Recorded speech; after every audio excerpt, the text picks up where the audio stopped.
Bueno, voy empezando lentamente para presentarlo al doctor Ruelas. Bueno, buenos días a todos.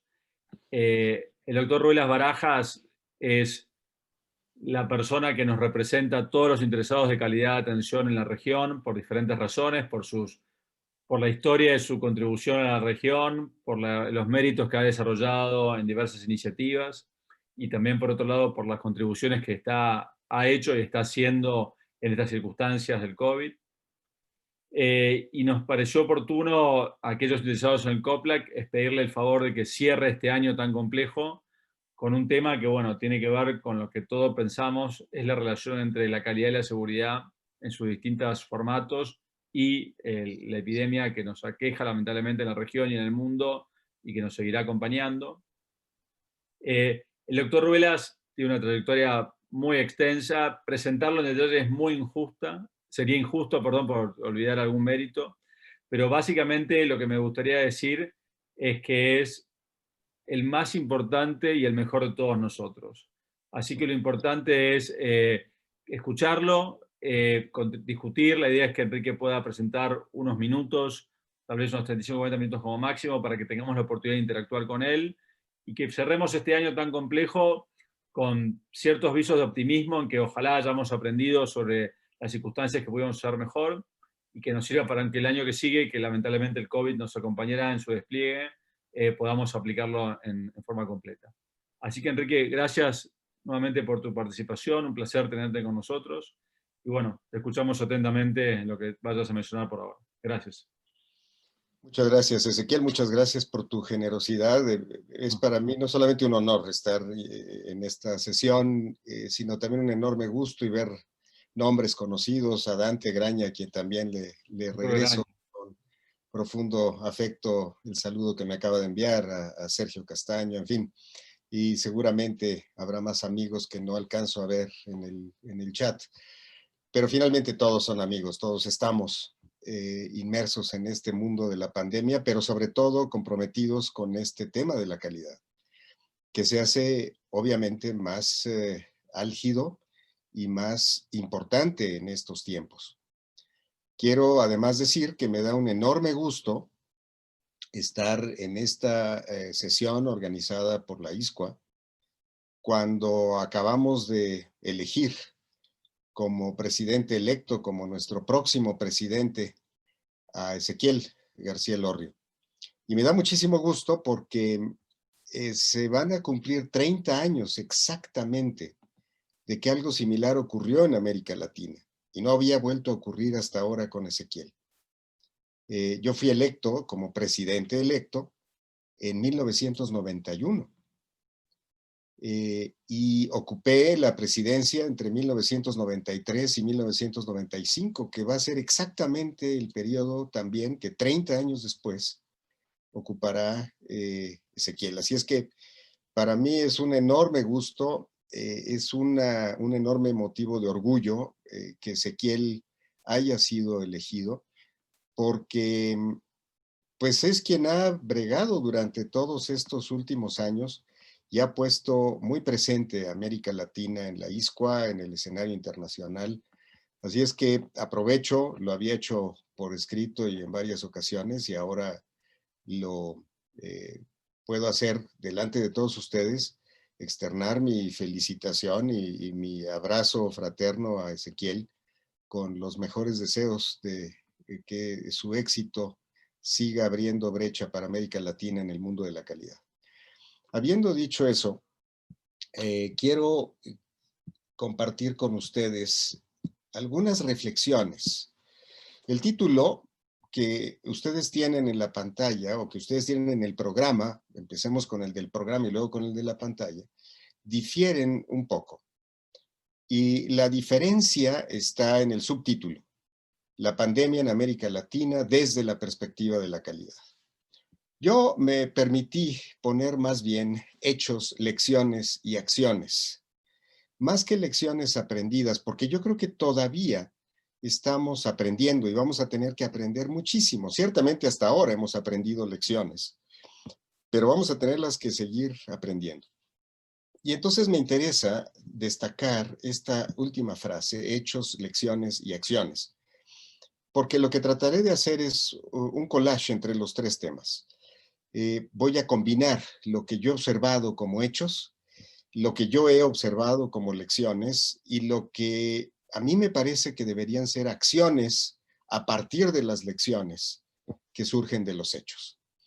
Sin duda habrá diferentes matices, diferentes realidades en los diferentes países de América Latina.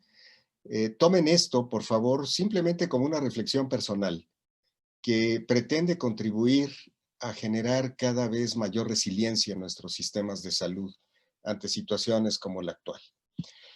Para hablar de esto, quisiera yo enfocarme primero en el contexto y el concepto, y después enfocarme en niveles de acción, en donde, como ven, hablaré de acción a nivel de población, de gobierno, de organizaciones y del personal de salud. Esto es, de lo general a lo particular. Empecemos con el contexto y el concepto. Para contextualizar de una manera sintética, me parece que la palabra que nos permitiría sintetizar todo lo que estamos viviendo el día de hoy es esto: incertidumbre. No encuentro otra palabra que sintetice mejor la realidad que se ha vivido en América Latina, por lo menos en los últimos 9 a 10 meses, en prácticamente todos los países de la región. Y es una incertidumbre que, como ustedes bien saben, depende de la amenaza biológica. Sabíamos muy poco del virus, todavía no acabamos de entenderlo plenamente, no tenemos tratamiento, hay una verdadera amenaza. La vacuna empieza a dar luz, sin embargo, sabemos que para que esas vacunas lleguen a nuestras poblaciones van a pasar meses todavía.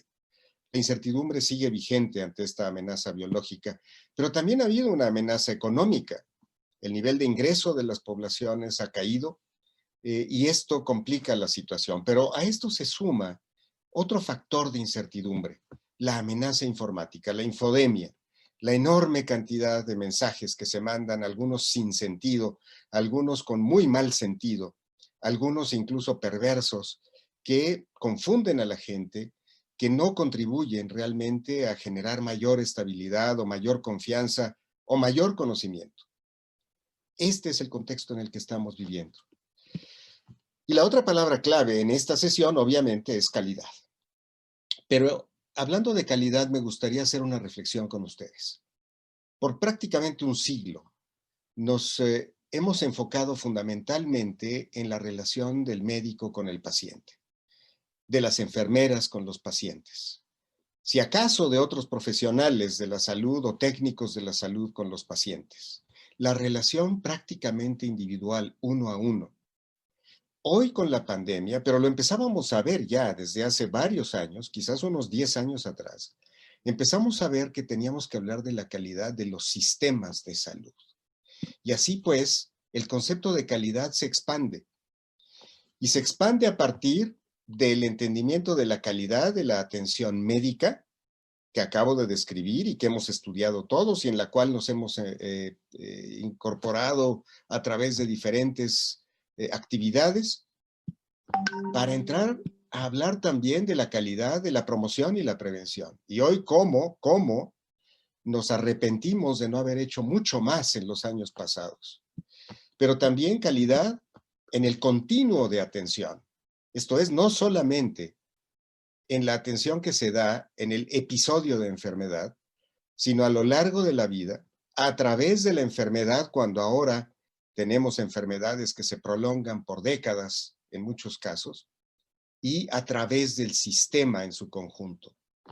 Finalmente, tenemos que hablar de calidad de la atención a las comunidades, que nos lleva incluso mucho más lejos de hablar de atención médica para entender realmente lo que debe ser la atención a la salud, no a la enfermedad cuando ésta se presenta. Yo diría que ni siquiera la atención preventiva, sino ir todavía más atrás. La calidad de la vida en las comunidades para propiciar una mayor salud. El concepto calidad entonces se expande para hablar de calidad en el sistema y por eso me permito entonces abordar el tema de estos hechos, acciones, lecciones a lo largo de la pandemia, no solamente en el centro de este esquema, sino en la integración de todo esto.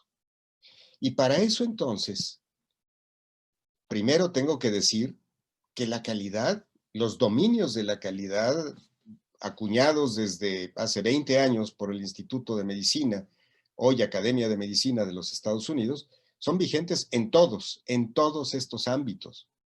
Seguridad, oportunidad, efectividad, eficiencia equitativa, atención centrada en el paciente, en la persona.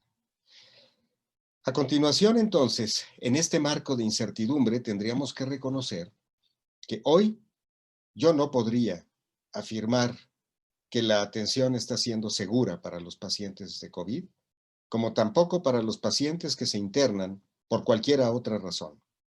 Y si hablamos del sistema, también me preocupa la seguridad de los que por miedo se quedan en sus casas o por no tener cupo se quedan en sus casas y entonces la calidad de su atención se ve deteriorada. Y seguramente vamos a ver los efectos pronto de esto en las estadísticas de morbilidad y mortalidad por pacientes diabéticos que suspendieron tratamientos o que no fueron correctamente manejados y que empezarán a tener problemas renales, por ejemplo. Oportunidad, efectividad, eficiencia, equidad, atención centrada en la persona. Todo esto está teñido por la incertidumbre. Las dos palabras clave que desde mi punto de vista contextualizan y conceptualizan nuestro tema de hoy. De aquí entonces que quiero referirme a diferentes niveles de acción. Por supuesto está el nivel del personal de salud. No quise utilizar la palabra profesionales, que es lo habitual por lo menos en mi país, porque no todos son profesionales en el sentido estricto de la palabra porque hayan cursado una carrera universitaria. Hay técnicos, pero también hay personal que no siendo técnico es vital para que las cosas funcionen. El personal de limpieza, por ejemplo, en los hospitales o en cualquier centro de atención a la salud. Quiero hablar entonces también de las organizaciones y no nada más de los hospitales, de las organizaciones que dan servicio a seres humanos para mantener o mejorar sus condiciones de salud. Por supuesto, quiero hablar del gobierno, pero también tenemos que hablar de la población, que es un actor fundamental que acaba siendo la víctima culpada. La pandemia, por lo menos en mi país, quienes estén ahora conectados aquí en México, no me dejarán mentir. La pandemia sigue creciendo por culpa de la gente porque no se cuida. Bueno, quiero hacer algunas reflexiones al respecto. Empecemos entonces de abajo hacia arriba, de lo general a lo particular. Y para eso quiero empezar hablando de la población con algunas reflexiones sobre, insisto, este collage de hechos, lecciones y acciones. Y no me voy a detener en cada uno de los puntos. En total, vamos a hablar de más de 30 puntos, pero no me puedo detener, no habría tiempo.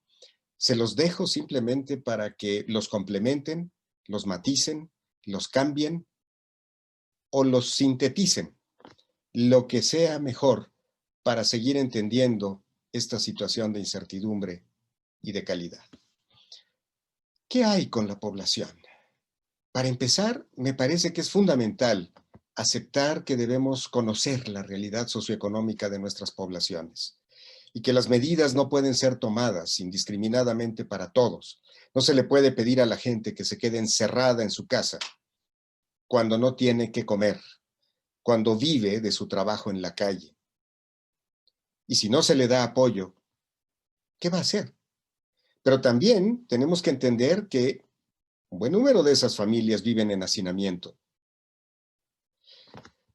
El papel de la sociedad. ¿Cómo es que la gente se quiere ver? Y déjenme verlo desde el punto de vista de la población. Y tal vez haya las dos posiciones. Haya quien se asume obediente, pero haya quien se asuma inteligente. ¿Y cómo los ve el gobierno? A eso me referiré en un momento más. Estrategias de cambio de comportamientos. ¿Sabemos qué hacer? Porque yo veo mensajes contradictorios en mi país. Yo veo mensajes contradictorios en la región. ¿Quién está entendiendo cómo manejar los comportamientos? Déjenme detenerme aquí para hacer un par de acotaciones. Por George Rogers sabemos cómo se comportan las poblaciones frente al cambio, frente a cualquier cambio. Y lo que estamos viviendo es una situación de cambio, inevitablemente. Y de acuerdo con Rogers, pues ya sabemos que son muy pocos los que aceptan los cambios de inmediato. Son muchos más los que esperan hasta ver qué sigue para poder cambiar. Y sabemos que también hay un grupo de personas que no van a cambiar. En las estrategias que estamos tomando desde los gobiernos, ¿se está entendiendo esto? ¿Estamos pudiendo identificar a los líderes de las comunidades para que ayuden a diseminar los mensajes, la disciplina que se exige, los comportamientos que quisiéramos ver? ¿O simplemente asumimos que que tenemos que tener sociedades obedientes que cumplan al pie de la letra el mandato de quien les dice lo que tienen que hacer? Y lo que estamos viendo es justamente este comportamiento. La mayoría de la gente, pues espera a ver qué pasa. Y si no sabemos cómo entrar y romper esta dinámica o agilizarla, difícilmente podemos avanzar. Pero esta es otra aportación importante de Kotter. Kotter nos hizo ver hace 10 años que había dos maneras para enfocar el cambio en las sociedades, en las organizaciones. Uno, que es el habitual. Nos gusta hacer que la gente vea datos, que analice, que piense y que cambie. Y pensamos que eso resuelve las cosas, cuando sabemos muy bien que la otra alternativa a veces es mejor. Hacer ver el dolor, hacer ver la muerte, hacer ver las consecuencias para que la gente sienta y cambie. Ninguna de las dos estrategias es suficiente. Las dos se tienen que combinar, pero también tenemos que combinarlas. Estar dando cifras todos los días del número de casos y del número de muertes parecería que es suficiente para decirle a la gente, quédate en tu casa, no salgas, cuídate. Y se nos está olvidando la otra parte. ¿Qué mensajes hay que dar? También sabemos que la otra parte no es suficiente, insisto, para persuadir. Ahí tenemos las cajetillas de cigarros con los pulmones destrozados y pensamos que eso va a hacer cambiar a los fumadores. Y tampoco es así tan fácil. Pero tenemos que entender cómo lograr la persuasión en las sociedades. Y no hemos logrado hacerlo como hubiésemos querido. Y esto tiene que ver con la cultura en los grupos sociales. Y aquí me remito a Schein, a Edgar Schein, hablando de cultura en las organizaciones. ¿Cómo observa uno la cultura en las organizaciones? Yo he hecho esta adaptación a través de esto que semeja a una pirámide, que en realidad quisiera yo ver más como un iceberg, como un témpano de hielo, en donde lo que uno ve, que son estas formas aparentes, son los comportamientos de la gente, que están sustentados en valores que a su vez están sustentados en creencias. Y el asunto aquí es entender cómo podemos lograr que se modifiquen los comportamientos, lo que yo veo, de tal manera que eso se convierta en una creencia básica y que la gente se convenza de lo que queremos que se convenza. Bueno, pues entendamos cómo se producen estos fenómenos. Y esto parte de los liderazgos. Si el líder manda un mensaje verbal, pero con su conducta manda otro mensaje, ¿cómo vamos a crear un valor? Los líderes son los que dan valor a los valores. Y luego se tienen que reforzar y se tienen que facilitar con recursos, con estandarización. Y eso finalmente es lo que va permitiendo que si da resultado lo que queremos lograr, a través de esa medición, podemos empezar a generar información que empiece a convencer. Y esa información que empieza a convencer, si en efecto es reconocida, entonces logramos los cambios. Y aquí la palabra reconocimiento tiene una función estratégica. El reconocimiento cumple el papel de darle valor a los valores que queremos que tengan valor. Si la salud debe tener un valor en la sociedad, entonces tenemos que reconocer a aquellos que cuidan su salud. Pero para reconocer a aquellos que cuidan su salud, tiene que estar claro qué significa cuidar la salud. Y ahí otra vez volvemos al asunto de los líderes. Y si los líderes no refuerzan esto con sus propias conductas, que son los mensajes más claros que se pueden enviar, entonces no se reconoce, no se otorga valor, no se convierte en una creencia básica, la conducta permanece aleatoria. De tal manera que el reconocimiento juega un papel fundamental. ¿Reconocemos a las poblaciones que se portan bien? Bien definidas como quisiéramos que se comportaran en el mundo de una pandemia? ¿O simplemente asumimos que tienen que obedecer porque no son inteligentes? Porque además, ¿para qué reconocer qué? Si finalmente el reconocimiento está implícito en que se mueran o vivan. Lo dejo ahí, insisto, porque podríamos profundizar en cada una de estas reflexiones y paso al siguiente nivel, el nivel de gobierno. Y aquí me detengo en la expresión de la actividad gubernamental, que es la política pública. Hablemos un poco de las características de una política pública efectiva ante una pandemia. Pueden faltar características, pueden sobrar características, insisto, son reflexiones personales, son producto de la experiencia propia, pero también de las lecturas, de el trabajo en el gobierno, etc. Primero, preparación. Y me pregunto, y seguramente muchos se preguntan, ¿es posible prepararse para una pandemia? Vamos a ver y regresamos a estas características. Empecemos con la preparación. Este párrafo, que se hizo viral en mi país hace 4 o 5 meses, dice así: por otro lado, hacia el año 2020, esto fue publicado en 2010, por otro lado, hacia el año 2020 se introduce en México un nuevo virus de alta letalidad para el que no existe cura conocida. A pesar de las restricciones en su transmisión, muy corta vida en condiciones ambientales normales, se estima que a causa de él fallece cerca de 500,000 de personas. Sin embargo, luego de varios meses, las medidas preventivas introducidas permiten controlar la epidemia. Esto lo escribimos en una publicación, en un libro, editado en 2010 por el Consejo de Salubridad General, que es el órgano que en mi país es el responsable, entre otras cosas, de enfrentar epidemias. Y en aquel año a mí me correspondía ser el secretario del Consejo de Salubridad General. Y como secretario del Consejo publicamos este libro con los resultados de un estudio que había yo iniciado como viceministro de Salud en mi país en 2005 y que se tituló Los futuros de la salud en México 2050. Producto de un análisis cualitativo muy riguroso con más de 900 personas de todo el segmento de salud, de todo el sector salud en mi país, pero también producto de un análisis estadístico sofisticado de tendencias que nos permitió crear escenarios. Y no fue una predicción, fue simplemente un análisis de uno de los escenarios que surgieron como posibles. Pero no es solamente a través de este tipo de análisis sofisticados, rigurosos, que toman tiempo, que es posible anticipar que una pandemia puede ocurrir. Lo sabíamos en mi país también, que algo podría ocurrir. Y aquí hago un relato de lo que habíamos vivido, que vivimos, pues esto primero lo vivimos todos en la región. El ataque terrorista a las Torres Gemelas y a varios otros sitios en los Estados Unidos, con la consecuente amenaza de guerra bacteriológica, que en mi país llevó a que nuestro ministro de Salud de entonces fuera invitado a formar parte del grupo de los 7 de los países más poderosos para proteger de posible ataque biológico, bacteriológico, pues al mundo.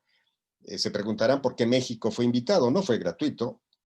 Somos vecinos de los Estados Unidos, ya se imaginarán el incentivo que tenían nuestros vecinos de que nosotros nos alineáramos con ellos en esto. Pero en 2005, recordarán ustedes la influenza aviar en Asia, y eso nos preocupó muchísimo. Y siendo, insisto, en aquella época viceministro, con el ministro de Salud y con el otro viceministro, se decidió una compra de reserva de oseltamivir. No sabíamos qué podría ocurrir, temíamos que llegara el H5N1 a México, y se compró esa reserva y se guardó. Eso fue en 2006. Ese mismo año, entonces, se elaboró un plan de contingencia por parte del Consejo de Salubridad General. Se hizo un simulacro de la Secretaría de Salud, del Ministerio de Salud, con diferentes instituciones del país. Y en ese año se publicó un libro, El Observatorio del Desempeño, en donde ya había una sección admonitoria de que podría ocurrir una pandemia. En 2007, cuando fui nombrado secretario del Consejo de Salubridad General y ante estos antecedentes propuse un fortalecimiento del Consejo de Salubridad General con diferentes medidas, por si acaso. Bueno, pues el si acaso llegó en 2009 y nos llegó a México y como ustedes saben, México fue el epicentro en ese momento, fue el Wuhan de ahora. Aquí fue donde nos dimos cuenta de ese virus que nadie conocía en el mundo y aquí tuvimos que enfrentarlo en primera instancia. Y la confirmación del virus se hizo de que el virus era desconocido y confirmación del CDC de Atlanta y por Canadá y por todos los países, pues se hizo el 23 de abril. Ese día supimos que nadie sabía lo que nosotros no sabíamos tampoco. Y se declaró la emergencia 24 horas después y se boletinó internacionalmente. ¿Qué pasó con esta pandemia en mi país? En 2020, la emergencia en mi país se declaró 2 meses y medio después de que se habían anunciado la pandemia en China. Bueno, ¿es posible prepararse? La respuesta es sí, y es fundamental. Liderazgo, credibilidad, lo he estado diciendo, es fundamental. Protección al personal de salud. No siempre fue la prioridad que hubiésemos querido al principio. Y estoy hablando fundamentalmente de mi país. Podría yo usarlo en otros casos, no quisiera yo generalizar. Simplemente hablo de nuestra experiencia y lo que hemos oído de otros lados. Lo que ya mencionaba, una política pública tiene que ser ágil para responder a una crisis y tiene que crear ese sentido de urgencia. Cuando el presidente de un país dice a la gente que se abrace, que esto no importa, y saca una estampita milagrosa y dice que eso va a resolver el problema, pues se imaginarán lo que ocurre con la gente que lo sigue, que es mucha. Flexibilidad, indispensable ante la incertidumbre. Y sigamos, confiabilidad de la información. Esto es un tema que nos preocupa siempre. Recordemos las grandes tragedias en cualquier país, terremotos, inundaciones, por huracanes. Bueno, al principio nadie sabe cuántos heridos hay, cuántos muertos hay, cuáles son los daños, eso lo sabemos. Pero después de un tiempo, si nuestros sistemas de información no tienen la capacidad de ajustarse y de tener muy claras sus fuentes de información y los tiempos en los que se puede reportar la información, estamos mal. Congruencia, hacer y decir, ver y hacer. Entre el hacer y el decir, como decía yo hace rato, se pierde el valor de lo que queremos que tenga valor. Si no hay congruencia, la gente hace lo que ve. Colaboración de los medios, otra variable fundamental. ¿Cómo se ven desde la política pública? ¿Cómo se ven desde los gobiernos? ¿Los medios son aliados o son enemigos? Y tenemos ejemplos de las dos cosas en el mundo ahora. Alineación de ciencia y política pública. Y si no lo alineamos, es política pura. Alineación gobierno-sociedad. Y aquí está la otra cara de la moneda. A la gente le gusta verse obediente o inteligente. Hay de todo. Al gobierno le gusta verlos pasivos o pensantes. También hay de todo. Pasemos a las organizaciones. Hablemos de acciones organizacionales. Y aquí empiezo con una que me parece fundamental. La capacidad de dirección. Para mí, dirigir significa la combinación de liderazgo y capacidad de administrar. A veces confundimos en español administración con dirección. Para muchos es sinónimo, para mí no. Saber administrar es saber manejar recursos. Saber dirigir es saber administrar los recursos, pero definir rumbos, convencer, persuadir, hacerme parte de un grupo, avanzar juntos, eso es liderazgo. ¿Hay capacidad de dirección en nuestras organizaciones? Déjenme decirles que en mi país hay un buen número de médicos excepcionales que podrían seguir siendo excepcionalmente buenos en su profesión como clínicos y al ser nombrados directivos se comportan como buenos cirujanos o pediatras u obstetras manejando su hospital o su clínica o su centro de atención primaria. Creo que ya es tiempo de que hagamos un esfuerzo en América Latina para fortalecer la capacidad de dirección profesional, y no porque tengan que hacer una carrera profesional, sino porque tengamos que capacitarlos para ejercer la función de dirección. Seguridad de los pacientes, y digo todos, no solamente los de COVID, todos los que están en las organizaciones, ya lo sabíamos, esa es una tarea en la que hemos insistido todos los que estamos hoy aquí reunidos, por eso estamos aquí reunidos, entre otras razones. Por supuesto, la seguridad del personal, pero ya al nivel de la organización, ya no como política pública de protección al personal de salud, sino como una acción organizacional que tenga muy claro que tenemos que proteger al personal que tenemos. Y, insisto, en muchos casos hemos visto que así ocurre, no en todos los casos como quisiéramos. Los temas de claridad ética y bioética. En mi país se dio una gran discusión al principio, porque al Consejo de Salubridad General, aquel órgano al que mencioné hace un momento, pues se le ocurrió sacar una política que decía, esto fue por ahí de marzo, que decía que a los mayores de 65 años no les debería corresponder tener asistencia por un ventilador mecánico. En otras palabras, si tienes 65 años y un día y necesitas un ventilador mecánico, pues si Dios no te lo provee, nadie te lo va a dar. Y qué pena, te vas a morir. Obviamente esto generó una reacción brutal. Tuvieron que dar marcha atrás, se tuvo que analizar con un equipo de gente experta en ética, en bioética, pues para generar criterios mucho más razonables y más éticos que una simple decisión burocrática que no se pensó. ¿En las organizaciones hay claridad de esto? ¿O no? Distribución racional de los recursos humanos. Este es un tema muy difícil, lo entiendo, lo sabemos. Algún personal se enferma, otro no puede estar trabajando porque tienen algún padecimiento concomitante, otros porque tienen miedo de ir a trabajar, y el resto del personal está cansado, está preocupado, está asustado. ¿Cómo distribuimos? Bueno, deberíamos tener por anticipado planes de contingencia en estos casos y saber cómo manejar lo mejor posible las cosas.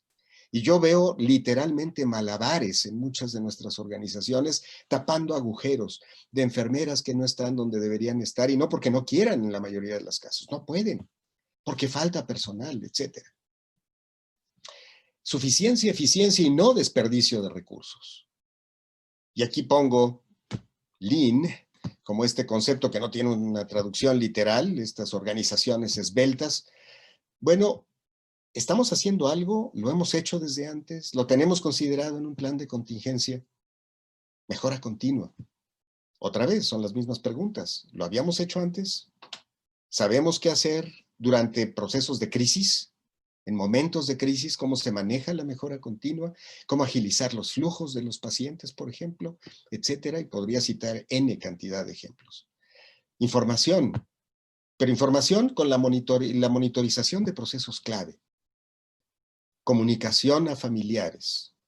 ¿Cuáles son los protocolos de comunicación a familiares en estas circunstancias? Son dolorosísimas para el paciente y para su familia, que no se pueden ver y que están a ciegas y sordos. Y sordos no porque no puedan oír, sino porque nadie les dice nada. Estoy generalizando, pero también saben que estoy diciendo la verdad en muchos casos. Vínculo efectivo con redes de servicios. Hemos ido creando silos, pero no al estilo del concepto de los silos de la OPS de los años 80 y 90. Son verdaderos silos por ser aislados. Y entonces se rompen las verdaderas redes que deberían estar funcionando ahora. Concluyo con el personal.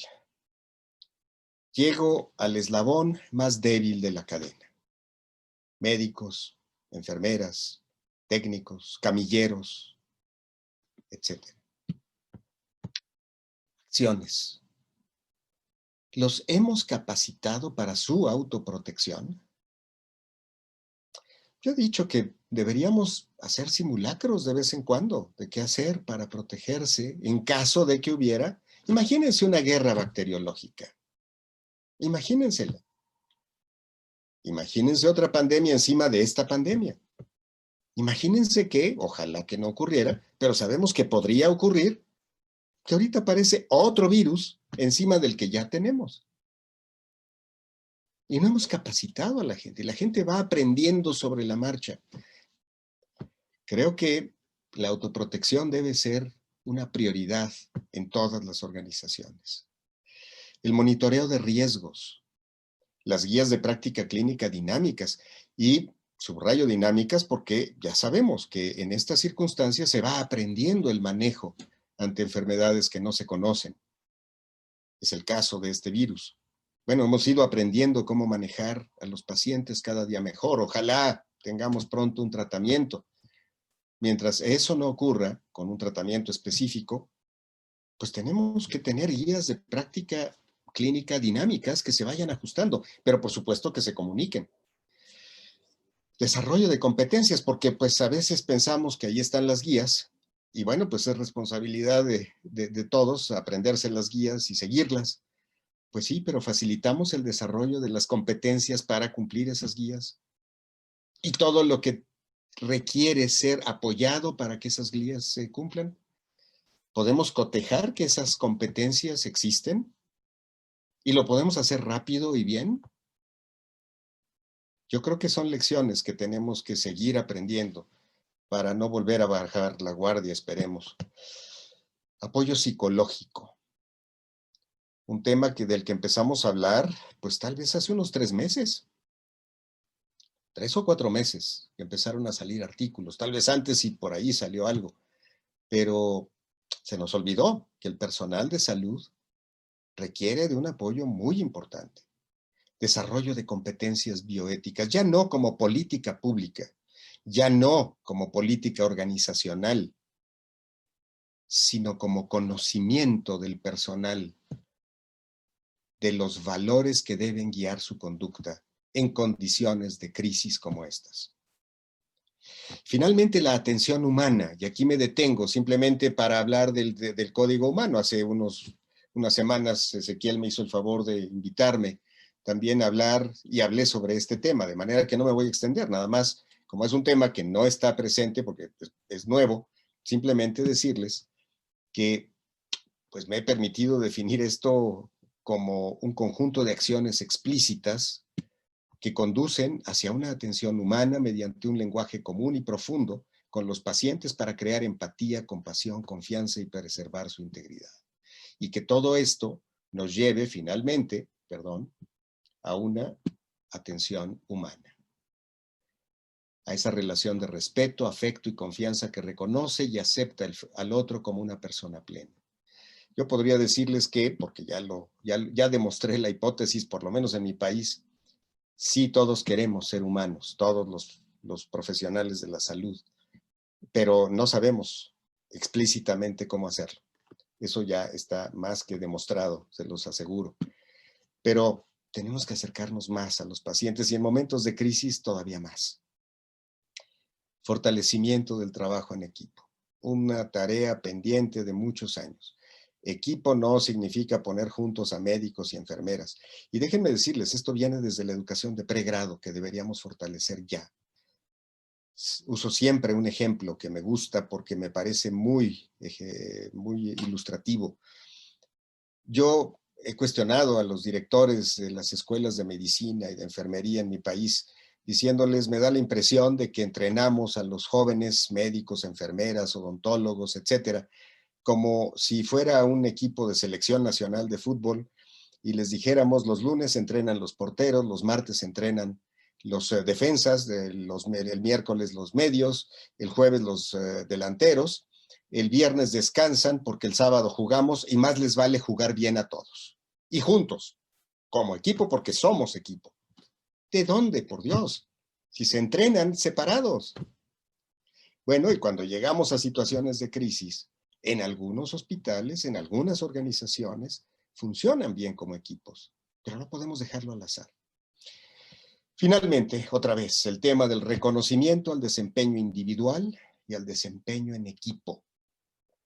Si no reconocemos esto a nivel individual, no a nivel organizacional, no como política pública, no estamos incentivando el desarrollo de los valores que queremos que se manifiesten. En resumen, el contexto es incierto. El concepto se ha expandido. Y tenemos que ver los hechos, las lecciones y las acciones en diferentes niveles. En el nivel de la población, del gobierno, de las organizaciones y de quienes están en la trinchera luchando cada día para enfrentar esta pandemia. Con esto concluyo con mi reiterado agradecimiento para Ezequiel, para Iscua, y con mi agradecimiento a cada uno de ustedes por estar presentes esta mañana. Quedo a sus órdenes, Ezequiel. Perfecto. Bueno, gracias Enrique por la presentación, muy completa como era de esperar. Mira, bueno, la hora es tratar de generar algunas preguntas para tener un pequeño ida y vuelta. Hay una persona que hace preguntas muy difíciles, que vamos a ver si las podés contestar, Enrique, que nos acompaña también otra persona con muchas ganas de participar. Primero vamos a hacer la primera pregunta más simple. Yo la voy a sacar de contexto, Alicia Aristi de la pregunta, ¿no? Le voy a sacar un poco de contexto, pero si bien ya probablemente en México, habrá que ver cómo fueron las curvas, está dentro de la segunda ola, ¿cuánto crees de lo que fue ocurriendo ya cambió en la segunda ola o en futuras olas que pueda haber en México o en otros países de la región? Esa es una muy buena pregunta. Sí. Y yo creo que esa amerita respuestas por país, porque déjenme decirles, estamos todavía viviendo, si me permiten la analogía, en pleno huracán. Todavía estamos en el huracán no se ha ido. Y ojalá estuviésemos en el ojo del huracán, porque el ojo del huracán es el centro donde no pasa nada, donde la gente cree que ya pasó el fenómeno y se ve el sol y se ve radiante y el cielo se ve despejado. Lo que nadie se da cuenta en ese momento es que es el ojo y que en unas horas más llega el resto del huracán. Bueno, aquí no hemos estado en el ojo del huracán en ningún momento, estamos en el huracán. Y juzgar lo que está pasando en el huracán es muy difícil. Por eso decía que tenemos que seguir aprendiendo. Yo en mi país no veo grandes cambios. He visto una política muy rígida, por ejemplo, de negar la utilidad del cubrebocas. Negarla porque al presidente no le gusta usar cubrebocas y entonces el responsable de la pandemia, que trabaja directamente con él, pues tiene que defender la posición del presidente y llegamos a escuchar tonterías mayúsculas, como cuando se dijo en algún momento que nuestro presidente no era una fuerza de contagio, sino una fuerza moral. Por eso él podía andar sin cubrebocas y acercándose a la gente y besando niños. Bueno, a ese extremo llegamos. Y eso no ha cambiado, ¿eh? Eso no ha cambiado. No se defiende el cubrebocas, seguimos escuchando mensajes contradictorios. Ayer, por ejemplo, después de meses de estar utilizando un semáforo epidemiológico para saber si cuando tornara rojo deberíamos volver a encerrarnos. Ayer se dijo, ahora estamos en alerta y ante la insistencia de los medios diciendo, bueno, pero ya estamos en rojo. No, el semáforo ya es intrascendente, estamos en alerta. Bueno, entonces yo desgraciadamente en mi país no he visto grandes cambios. No he visto un proceso de adaptación que nos permitiera hacer pensar que entendemos lo que significa la resiliencia de los sistemas. Aquí hay una resistencia a mover las políticas con el argumento de que todo se ha hecho bien, o por lo menos eso es lo que se aparenta ante los medios de comunicación. Perfecto. Bueno, muchas gracias, Enrique, por eso. Diana Rodríguez Hurtado, que nos escribe desde Perú, hace preguntas muy difíciles. Voy a tratar de plantear algunas de ellas. ¿Y qué lectura haces, porque, bueno, fuiste viceministro de Salud, entre la inversión en salud o el gasto en salud que hace un país y los resultados que tiene dentro del COVID? Y si ves alguna paradoja interesante, ¿no? Bueno, yo creo que, a ver, una cosa es lo que se gasta o invierte, como se quiera ver, en Sí, salud, y otra cosa es lo que se hace con ese gasto o inversión. Y me parece que hay países en donde las dos cosas no son favorables. Se gasta poco y con lo poco se hace menos. Hay otros en los que se gasta más y no necesariamente se dan los resultados que uno quisiera. De tal manera que la respuesta es muy relativa. Me parece que tiene que haber una combinación de una asignación racional de presupuestos y racional quiere decir que sepamos para qué dirigimos esos dineros, esa plata, y en segundo lugar, que se pueda dar un uso racional también de ese recurso asignado. Si no se compatibilizan ambos aspectos, el desperdicio es un hecho. De tal manera que por eso la necesidad de nuestra capacitación directiva en toda la región para poder manejar mucho mejor la inversión en términos de asignación y la inversión en términos de operación. Hay países que lo están haciendo, creo yo, mucho mejor que otros en América Latina y tendríamos que aprender de ellos. ¿Algún ejemplo que quieras destacar, Bueno, políticamente a ver, correcto? Sí. yo vería que para mí, a pesar de que pudiera yo entender que los colombianos no estén completamente satisfechos con su sistema, lo que yo he visto en los últimos 20 años en Colombia es sorprendente. El nivel de análisis que tienen de información para asignación de recursos, que entiendo, obviamente no es el mejor del planeta, pero ya se fueron muy adelante, por ejemplo, de México. Perfecto. Bueno, no, pregunta general, perdón, no te quiero comprometer. Después Guadalupe Hermosa nos pregunta, ¿qué tareas pendientes han saltado de cara a enfermería en la pandemia y qué sugiere puede empezarse para cerrar brechas? Yo diría, a ver, me parece que sería muy importante que las enfermeras aprovecharan esta coyuntura para seguir afianzando, divulgando, convenciendo del papel fundamental que tienen en los sistemas de salud. Eh, Ustedes saben que hace un año o dos, ya perdí un poco la pista, 2 años, se lanzó Nursing Now, aquella iniciativa que encabezó Lord Nigel Crisp desde Londres, con un grupo de enfermeras de varios países. Esto se presentó en Qatar y se lanzó internacionalmente. Yo tuve la fortuna de participar en ese equipo. Era yo uno de los 3 únicos médicos en ese grupo, predominantemente representado por enfermeras, como debía ser. Bueno, yo creo que en estos momentos de crisis sería muy importante volver a recuperar esta posición de las enfermeras con una voz internacional fuerte, porque desgraciadamente no creo que se les esté dando el valor que deberían. Bueno, nunca se les ha dado el valor que deberíamos haberles dado en general. Gracias. Después Carlos González hace una pregunta en dos partes, ¿no? Sobre estas circunstancias que vos mencionaste de liderazgo de administración, ¿no? Dirección de administración. ¿Por qué lo ves como una debilidad? Perdón, seguramente, digamos, ¿cómo lo ves vos de aplicación más precoz en la formación de grado de profesionales de la salud? Y después, ¿cómo impulsar esto en la formación interprofesional de profesionales de la salud? ¿No? Que, digamos, son déficits que se acumulan y que seguramente en el contexto de recursos escasos de la pandemia han sido más evidentes, ¿no? Claro. Mira, tiene que empezar desde luego en el pregrado.